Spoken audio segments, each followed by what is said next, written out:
तो हम आ गए हैं आफ्टर इफेक्ट्स में और अब आप काफ़ी कुछ समझ चुके हैं। आफ्टर इफेक्ट्स का हाफ कोर्स आपका कंप्लीट हो गया है, आपको इफेक्ट्स बनाने भी आ चुके हैं, 3D का भी आपको बेसिक ओवरव्यू पता लग चुका है। अब आप अपनी वीडियोस को एक्सपोर्ट कर सकते हैं। तो आज हम सीखेंगे कि रेंडरिंग कैसे करते हैं, और अगर आपने किसी और आर्टिस्ट को प्रोजेक्ट देना हो तो पूरा का पूरा प्रोजेक्ट आप किस तरह से ट्रांसफ़र कर सकते हैं विदाउट एनी फाइल लॉस। तो आज हम ये सीखेंगे। तो चलिए वापस चलते हैं आफ्टर इफेक्ट्स में। यहाँ पर मेरे पास एक फुटेज है, ये मैं एक बार प्ले करता हूँ। तो ये स्लो मोशन फुटेज है, थोड़ी सी आग जलती है यहाँ पर, और ये डीजे कंसोल है, इसमें फोकस शिफ्ट होता है। बस ये दो फुटेज इसके अंदर हैं। फुटेज के नाम यहाँ पर लिखे हुए हैं 003 और ये C0014। तो ये दो नेम्स की फुटेज इसके अंदर डली हुई हैं। सबसे पहले हम रेंडर करना सीखेंगे। तो मान लीजिए आपका सारे एडिटिंग वगैरह हो चुकी है, सारा वीडियो का काम हो चुका है। अब आपको वीडियो एक्सपोर्ट करनी है, तो कंपोजिशन पे जाएं। यहाँ पर आपको एक ऑप्शन मिलेगी add to render Q, Ctrl+M इसका शॉर्टकट है। इस पर जैसे ही आप क्लिक करते हैं तो ये आपकी कंपोजिशन थी, यहाँ पर एक रेंडर क्यू नाम का भी टैब आ गया है। अगर मैं कंपोजिशन के टैब पे क्लिक करता हूँ तो यहाँ पे आपका कंपोजिशन था, यहाँ रेंडर क्यू जो है इस पर क्लिक करने पर ये कुछ सेटिंग आ जाती हैं और यहाँ रेंडर का बटन बना हुआ है। तो ये ट्रेडिशनल मेथड है आफ्टर इफेक्ट्स में रेंडरिंग करने का, हमेशा ऐसे हुआ करती थी। उसमें क्या है कि बेस्ट सेटिंग पे जैसे मैं क्लिक करता हूँ, यहाँ पर ये दो तीन चीज़ें जिसको आप छेड़ सकते हैं। यहाँ पर आप फुल क्वालिटी में निकाल सकते हैं, हाफ कर सकते हैं, क्वार्टर कर सकते हैं। तो बेसिकली फुल ही रखिएगा। अगर आपको कुछ वैसे ही प्रीव्यू वगैरह के लिए देखना है तो उसको कम कर सकते हैं। वैसे रिकमेंडेड फुल ही है इन केस आपको नॉर्मल रेंडर निकालना है तो इसको बेसिकली छेड़ने की आवश्यकता भी नहीं है। यहाँ पर आप फ्रेम रेट चेंज कर सकते हैं। अभी जैसे इस कॉम्पोजिशन का फ्रेम रेट 50 है, अगर आप चाहें तो यहाँ से इसको 30 कर सकते हैं, या इनफैक्ट 24 आप चाहें तो 24 भी कर सकते हैं। जो भी फ्रेम रेट आप यहाँ पे एंटर करेंगे वो फ्रेम रेट की आपकी फाइनल फुटेज एक्सपोर्ट हो जाएगी। अब मैं इसे ओके क्लिक करता हूँ, लॉसलेस पे क्लिक करके इधर जो है मेन आपका जो है कोडेक वगैरह सेट होगा कि किस फॉर्मेट में आपने निकालना है। तो AVI ये बाय डिफ़ॉल्ट यहाँ पर है, बाकी कुछ ऑप्शंस हैं, या क्विक टाइम है और भी ऑप्शंस हैं। अब पहले वाले आफ्टर इफेक्ट्स के वर्जन थे उसमें H.264 अवेलेबल रहता था यहाँ पे। जैसे हमने प्रीमियर प्रो के सीरीज़ में देखा था, प्रीमियर प्रो में H.264 अवेलेबल होता था, बट अब नए आफ्टर इफेक्ट्स के अंदर ये नहीं है, नया वर्जन जो आए हैं। उसका रीज़न मुझे नहीं मालूम क्यों उन्होंने हटा दिया, ऐसा क्यों किया। बाकी आप जिन लोगों ने प्रीमियर का एक्सपोर्ट देखा है वो ये भी देख सकते हैं कि एक्सपोर्ट विंडो थोड़ी अलग तरह की है, प्रीमियर से मिलता जुलता नहीं है कुछ भी।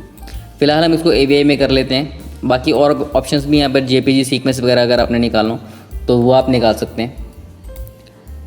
और फॉर्मेट ऑप्शन में यहाँ क्लिक करता हूँ तो इधर जो है कंप्रेशन की ऑप्शन आएगी कि कोडेक कौन सा इस्तेमाल करना है।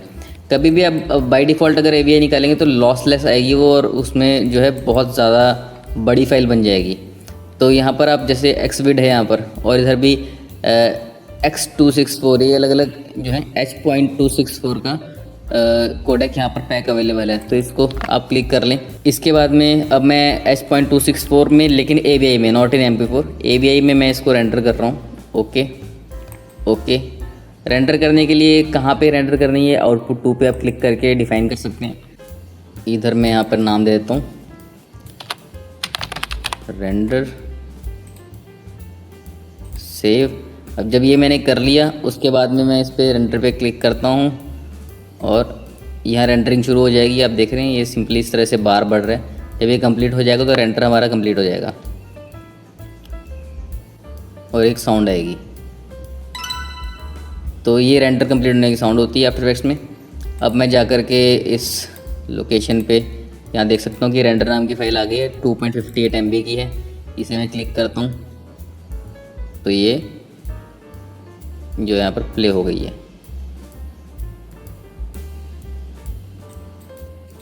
अब ये तो एक तरीका था रेंडर करने का। बाकी इस रेंडर क्यू को यहाँ पे क्लिक करके मैं डिलीट कर सकता हूँ। अगर आप चाहें तो मल्टीपल रेंडर क्यूज़ भी यहाँ पे बना सकते हैं। दूसरा तरीका क्या है, क्योंकि हमें चाहिए H.264 इन MP4 जो हमारा बेस्ट फॉर्मेट है, जो हम प्रीमियर प्रो के अंदर भी इस्तेमाल कर रहे थे। तो उसके लिए हम क्या कर सकते हैं, एक अलग से हमारा जो है आफ्टर इफेक्ट्स के साथ में या प्रीमियर के साथ में हम इंस्टॉल कर सकते हैं मीडिया एनकोडर। तो एडोबी मीडिया एनकोडर अगर आपके पास इंस्टॉल्ड है तो आप कंपोजिशन पे जब क्लिक करेंगे यहाँ पे आपकी ऑप्शन आएगी add to Adobe media encoder queue. जैसे ही मैं इस पर क्लिक करता हूँ तो मीडिया एनकोडर खुलेगा। और ये क्या काम करता है मीडिया एनकोडर, ये सिर्फ रेंडरिंग के लिए ही है। इसमें बहुत सारे कोडेक्स अवेलेबल हैं, बहुत सारे फॉर्मेट्स के अंदर आप इससे अपनी वीडियो को एक्सपोर्ट कर सकते हैं।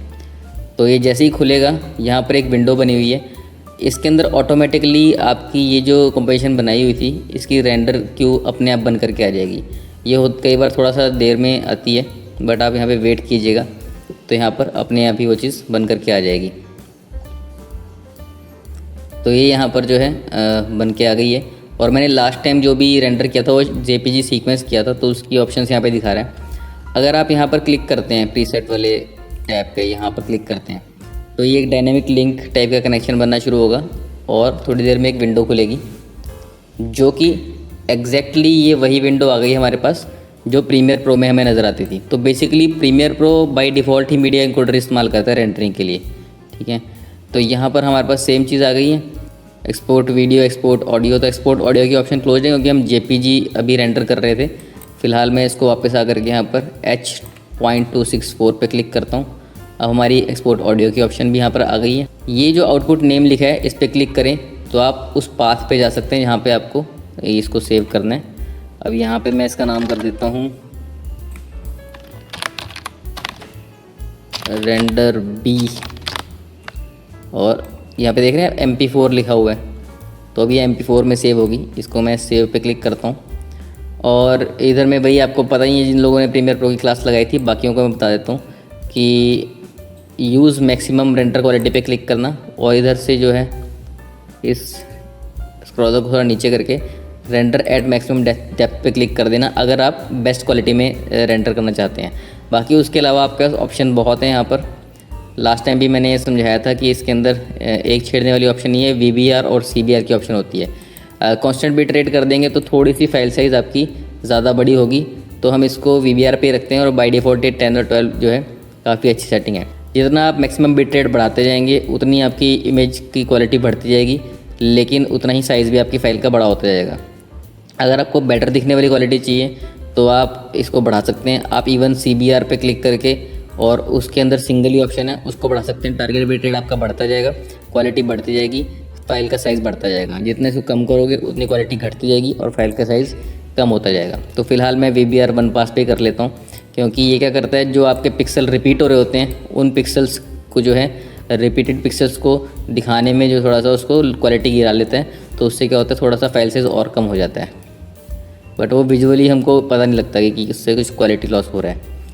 अब इस पे मैं सब कुछ कर दिया, मैंने नाम रख दिया है और ओके पे हम क्लिक करते हैं। तो जैसे ही हमने ओके पे क्लिक किया, ये हमारी सेटिंग यहाँ पर कस्टम हो गई है। H.264 यहाँ पर लिखा आ गया और जो हमने कस्टम सेटिंग की है वो आ गई हैं। अब आउटपुट फाइल हमने बताई दी थी कहाँ पे, उसका भी पाथ यहाँ पर आ गया। अब सिंपली ये जो ग्रीन बटन है स्टार्ट क्यू वाला, इस पर मेरे को प्रेस करना है और ये यहाँ पे देख रहे हैं आप स्टार्ट हो गई है रेंडरिंग। और यहाँ पर रेंडर इंजन लिखा हुआ है, mercury playback engine, GPU acceleration, कूडा। तो ये मेरा ग्राफिक कार्ड इस्तेमाल कर रहा है और जो है आपका रेंडर हो करके अभी उसी फोल्डर में सेव हो जाएगा। तो इसमें कोई साउंड नहीं आती रेंडर कंप्लीट होने की। आफ्टर इफेक्ट्स के बाय डिफ़ॉल्ट रेंडर के अंदर साउंड आती है। अब यहाँ पे हम आ गए, रेंडर B नाम से यहाँ पे आ गया, 10 MB की फ़ाइल बनी है और ये मैं प्ले करता हूँ। तो ये प्ले करते ही प्रॉपरली प्ले हो गई है और जो है इसमें कोई इशू नहीं है। 10 MB की फ़ाइल साइज़ बनी है और क्वालिटी भी जो बेस्ट निकल सकती थी वो इसमें से निकली है। तो इस तरह से आप सिंपली रेंडर कर सकते हैं। उसके बाद में आप जो है इसको एडोबी मीडिया एनकोडर को बंद कर सकते हैं। आफ्टर इफेक्ट्स में हम वापस आ जाते हैं। अब ये तो काम हो गया है रेंडरिंग का, जो कि हमने कर लिया। उसके बाद में आप अगर आपको और छोटा करना है फाइल साइज़ को, तो आप हैंड ब्रेक या फॉर्मेट फैक्ट्री जैसे सॉफ्टवेयर का इस्तेमाल करके उसको और छोटा कर सकते हैं विदाउट क्वालिटी लॉस। अब इसके बाद में दूसरा सवाल ये है कि अगर मान लीजिए मुझे पूरा प्रोजेक्ट एक्सपोर्ट करना है, मान लीजिए मेरा काम हो चुका है और किसी और आर्टिस्ट ने उसके ऊपर कुछ विजुअल इफेक्ट डालने हैं जो कि आपको उसको फाइलें देनी हैं, और काफ़ी फाइलें आपके कंप्यूटर के अंदर जो पड़ी हुई हैं आपने अलग अलग जगह से उठा करके इसमें ड्रैग ड्रॉप कर दी हैं। कोई डेस्कटॉप से उठा लिए, कई बार हम काम करते हुए ऐसे ही करते हैं। हालांकि मैं सजेस्ट नहीं करता जब भी आप कोई प्रोजेक्ट पे काम करें तो उसका एक फ़ोल्डर बना करके उसके अंदर उसका कंटेंट ले आना चाहिए। बट जितना मर्जी कोशिश कर लें, बहुत सारी चीज़ें होती हैं, इमेजेस वगैरह, कई तरह की चीज़ें जो कहीं कहीं से हम कंप्यूटर के दूसरी जगहों से उठा के डालते हैं, तो वो इतना सारा क्लटर बच जाता है। और यहाँ पे मान लीजिए 20-20 लेयर हो चुकी हैं, कई बार 50, 100, 150 लेयर हो चुकी हैं। अब आपको ये प्रोजेक्ट किसी और को देना है तो डेफिनेटली कुछ ना कुछ मिसिंग हो जाएगा अगर आप कॉपी पेस्ट के तरीके से आप इस प्रोजेक्ट का पूरा फोल्डर देंगे तो, क्योंकि जो आपके कंप्यूटर में कहीं और जगहों से, डेस्कटॉप से या किसी और ड्राइव से उठाई हुई फाइलें हैं, वो उस फोल्डर के अंदर होंगी नहीं आपके प्रोजेक्ट फोल्डर के अंदर, और वहाँ जा करके वो मिसिंग फाइल दिखा देगा। तो उसको करने के लिए आफ्टर इफेक्ट्स में एक ऑप्शन होती है कलेक्ट फाइल्स की। उसके लिए फ़ाइल पे क्लिक करें, यहाँ पर डिपेंडेंसीज लिखा हुआ है, इस पे जाएं, यहाँ पे कलेक्ट फाइल्स लिखा हुआ है। जैसे ही आप इस पर क्लिक करेंगे, the project need to be saved first, ये कहता है पहले प्रोजेक्ट सेव करना है। Do you want to save it, तो पहले सेव कर दीजिए। जो भी नाम से आपका प्रोजेक्ट पहले सेव था उस पर ये ओवरराइट कर देगा। अब ये कलेक्ट सोर्स फाइल में ऑप्शन है ऑल या फिर फॉर ऑल कॉम्स है या कोई सिलेक्टेड कॉम्स है। हमारे केस में कॉम्प ही एक है। अगर मल्टीपल कॉम्पोजिशन हो तो उसमें आपके पास ऑप्शन रहती है कि आपने किसी एक कॉम्पोजिशन को एक्सपोर्ट करना है या सबको करना है, तो हम ऑल ही रखेंगे। इसके अलावा review collected project in explorer when finished, जब ये हम कलेक्ट कर लेंगे तो ये हमें खोल के दिखा देगा कहाँ पर ये हुआ है। और ये दिखा रहा है 2 files 126 MB will be collected. तो ये दोनों फाइल्स इसने रीड कर लिए कि इसमें 2 फाइल्स हैं। अगर यहाँ पे कोई इमेज और होती है और भी चीज़ें होती तो जितनी नंबर ऑफ़ फाइल्स इसको कलेक्ट करनी है वो सब यहाँ पे लिखा हुआ दिखा देता है, और कितना डेटा बनेगा वो भी दिखा देता है। अब मैं कलेक्ट पे क्लिक करता हूँ। एक्सपोर्टेड नाम का फ़ोल्डर मैंने बनाया था और इसमें रेंडर ट्यूटोरियल नाम से मैं इसको सेव कर लेता हूँ। जैसे ही मैंने सेव किया, इसने कॉपिंग फाइल शुरू किया और एकदम से विंडो खोल दिया। तो इसमें एक्सपोर्टेड नाम का जो मेरा फ़ोल्डर था, इसमें मैंने सेव किया था, उसमें रेंडर ट्यूटोरियल नाम का ये फ़ोल्डर बना दिया खुद से। उसके अंदर ये एक तो ये फाइल है रेंडर ट्यूटोरियल की, एक ये रिपोर्ट है जो हमने एक्सपोर्ट किया उसकी, और एक ये फुटेज नाम का फ़ोल्डर है। इसको अगर मैं खोलता हूँ तो इसके अंदर देख रहे हैं वही C3 और C14 जो है, ये दोनों फाइल्स इसके अंदर कॉपी हो चुकी हैं। तो इसने मेरे सिस्टम में से इन फाइल्स को ढूंढा जहाँ पे भी पड़ी थी और यहाँ पे उठाई कॉपी कर दिया। अब मैं सिंपली ये पूरा फोल्डर जो है किसी को भी जिप करके दे सकता हूँ, और वो अब इसको जब खोलेंगे अपने सिस्टम में और उसके बाद में जब चलाएँगे इस फाइल को, जो ये रेंडर टूट वाली फाइल है, तो उनका ईज़िली खुल जाएगा सब कुछ और कोई दिक्कत नहीं आएगी। फ़िलहाल जैसे मैं इसको बंद करता हूँ यहाँ से अपने प्रोजेक्ट को, या डिलीट ही कर देते हैं इसको। मैंने डिलीट कर दिया यहाँ से, और इधर जा कर के जो मैंने नया वाला बनाया है इसको खोलता हूँ मैं।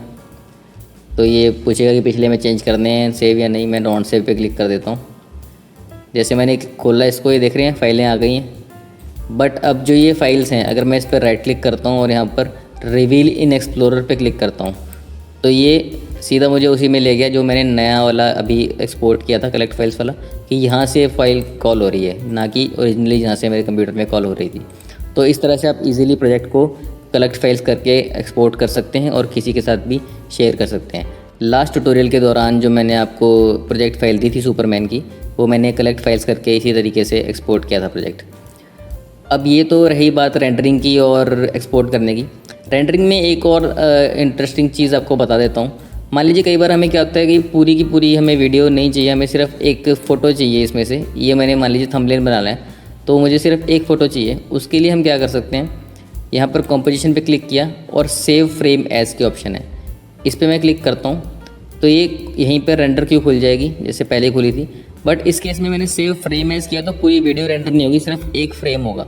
और ये आउटपुट मॉड्यूल मैंने फोटोशॉप जो है इस पर क्लिक करके इसको जेपेग कर लेता हूँ फिलहाल के लिए। बाकी इन सब में से आप किसी में भी कर सकते हो।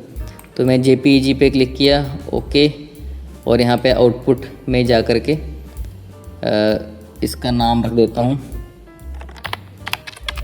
थंब, सेव, और यहाँ पे रेंडर क्लिक करता हूँ। तो ये रेंडर हो गया। और अगर मैं इसको जाकर देखता हूँ तो ये थंब नाम की फ़ाइल आ गई है। इसको क्लिक करते हैं और ये वही जो मैंने एक स्क्रीनशॉट लेना था वो यहाँ से निकल गया है। तो अगर आपको आफ्टर इफेक्ट्स में से क्विकली एक फ्रेम निकालना हो, कोई भी एक इमेज निकालनी हो, तो आप यहाँ कंपोजिशन में जा कर के सेव फ्रेम एज से निकाल सकते हैं। यूट्यूबर्स को कई बार इस चीज़ की ज़रूरत पड़ती है क्योंकि थंबनेल वगैरह बनाने के टाइम पे उनको एक स्क्रीनशॉट चाहिए होता है। बट इसकी ज़रूरत वैसे भी एडिटिंग के दौरान भी पड़ जाती है। कई बार आप चाहते हैं कि अलग से एक इमेज बन के आ जाए जिस पे आपने फोटोशॉप में काम करना हो, उसको कट करना हो, उसकी लेयर्स बनानी हो अलग से, और फिर फोटोशॉप फाइल लेके आनी हो। तो उन सब पर्पजेज़ के लिए आप इसको इस्तेमाल कर सकते हैं।